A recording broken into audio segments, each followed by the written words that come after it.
the food that we grow worldwide never makes it to the dinner table. That's about 1.3 billion tons of perfectly edible produce that's being discarded. And it's not just the food that's going to waste, it's the energy and the land and the resources that it took to grow it in the first place. Can I get 4 of these, please? Cheers, man.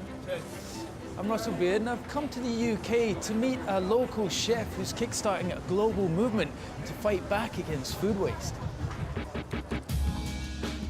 In 2013, in a deprived neighbourhood of Leeds called Armley, 29-year-old chef Adam Smith started a cafe with a difference.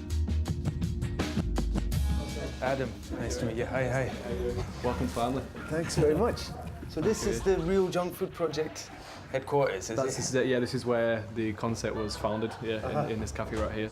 This is the first of its kind that operates wholly with surplus, excess and waste food. And that's what I think has made us unique, because we will take anything. And you'll see it today, some of the food that we'll take. Josh, we're going to the wholesalers, so the big fruit and veg wholesalers. Adam grew up in Leeds before working as a chef in high-end restaurants and hotels around the world. After seeing the scale of waste, he decided to come home and focus on what he sees as a fundamental flaw in the food system.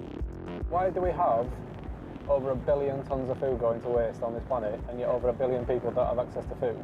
How is that allowed to happen in the same place at the same time? In Leeds in 2012, there was 22,000 people officially diagnosed as malnourished. In Leeds, we're not even talking about Africa anymore, we're talking about Leeds. Yeah.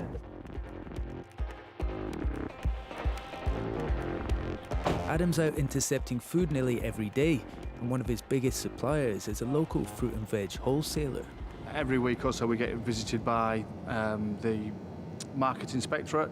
If they find something they deem to be not fit for human consumption, it might just have a mouldy item in a box, then they put a notice on that product and we're unable to sell it. Sell the mouldy product or the box? The whole box. You can't sell the whole box. It has to go in the bin. There's no alternative but to put it into landfill. Right. Every time. How long do we reckon we've been doing that for? This is just one to wholesalers. How many wholesalers in the country? How many times have we been throwing food to landfill because of these reasons? They must throw away thousands of tonnes a year, and it's all edible. There's no official data, but it's estimated that in the UK, up to 25% of fruit and veg is wasted before it reaches the consumers. Okay, that's a great example, isn't it?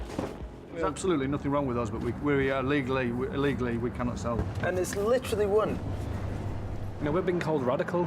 This is not bloody radical, this is common sense. We could feed the world twice over with just waste food alone, let alone how much food is being produced and grown around the world. It's just about distribution and access.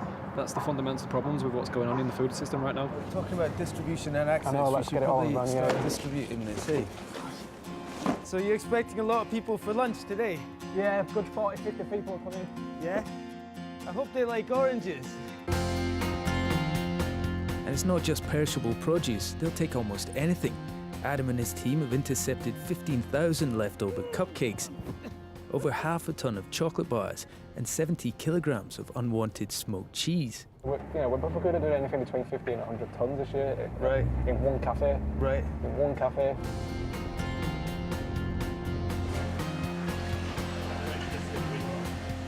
10, 12 kilos, I reckon. There's whole chickens, there's chicken breast, chicken legs. Still, it's not at all what I expected, or I'm sure what a lot of people think of. You know, I thought we'd be rooting about in skips out the back of the supermarket. Exactly. This is what we need to expose.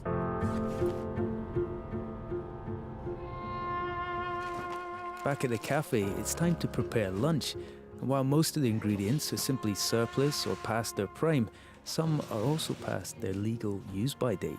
But this is an example of a product having a use-by date on it, which isn't a raw product, which isn't shellfish, it's not raw meat, it's saturated in vinegars and sugars and citric acid to preserve it. By law, you are not allowed to serve food past its use-by date or sell food past its use-by date. Okay, but you can get around that by... No, I'm not getting around it at all. I'm breaking the law. I'm just going straight direct through it and going, you know what, this is wrong. I can prove to you that this food is safe. If Adam had let bureaucracy hold him back, he'd probably still be planning his opening night. Suits you, sir. Instead, he just started cooking. 14 months later, the cafe's passed all its health and safety checks and has served up nearly 10,000 meals on a pay-as-you-feel basis in one of the UK's most deprived neighbourhoods.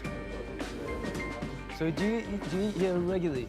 The food's great, and I love the ethos of the projects as well. You know, places like this are invaluable. You know, they're invaluable for so many people that can't afford to eat or living on that bread line, and it's invaluable.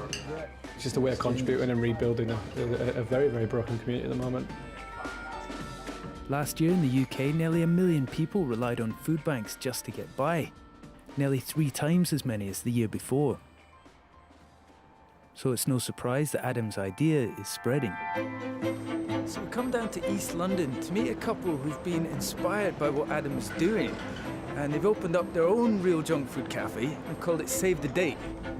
It's Ruth and James we're looking for. Nice to meet you. How are you doing? Hi. Let me Hi. hold your elbow. Yeah, How you doing? right. Hey. James. How you doing? Bit of Christmas pudding in there, that'll keep. 2011, all right? It's like we actually have our kind of inbuilt best before sensors already, don't we? Exactly. It's like common sense. It smells funky. I'm not going to eat it. Anyone can start a junk food cafe. One of the only rules is you have to catalogue every gram of food that you intercept. This information is then fed into a growing nationwide data set.